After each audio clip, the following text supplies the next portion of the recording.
नौशरो फिरोज़ का ख़बर शामिल कयूं पिया। मंसूर मलिक जे रिपोर्ट मुताबिक़ इमामी इनक़िलाब उबैदुल्लाह सिंधीअ जो जनम ॾियारो सिंधु सागर पार्टी पारां प्रेस क्लब नौशरो फिरोज़ में मल्हाए केक काटियो वियो। जॾहिं त तक़रीब खे ख़िताब कंदे सिंधु सागर पार्टीअ जे मरकज़ी प्रेस तर्जुमान सागर यूसुफ मंगी, सिकंदर खोसो, अली नवाज़ सोलंकी, ख़ादिम हुसैन मरी, क़ासिम इसरान, असद विस्तड़ो, अमजद मेमन, ख़ादिम सियाल ऐं ॿियनि ख़िताब कंदे चयो त मौलाना उबैदुल्लाह सिंधी वतन ज़बान तारीख़ तहज़ीब क़ौमी रिवायतुनि ऐं समाजी इक़्तिसादी मफ़ादनि जे बुनियादुनि ते क़ौम जो तसवर ॾिनो।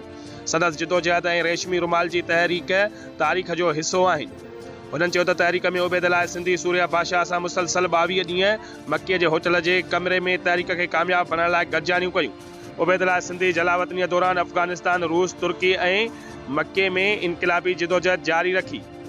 हुन चयो त अॼु असां उन महान हस्तीअ जो जनम ॾियार खे खेसि यादि करे पंहिंजो फ़र्ज़ु निभायो आहे। उन मौक़े ते वज़ीर अहमद उजड़, अता हुसैन समो, शाहिद चना, मुश्ताक मरी, उबैदुल्लाह ट्रगड़, महर विस्तड़ो, नजीबुल्लाह ट्रगड़, सुहेल अहमद राजपर, सैयद अज़फर शाह, सकलेन इसरान ऐं ॿिया पिणु सालगिरह जी तक़रीब में मौजूदु हुआ।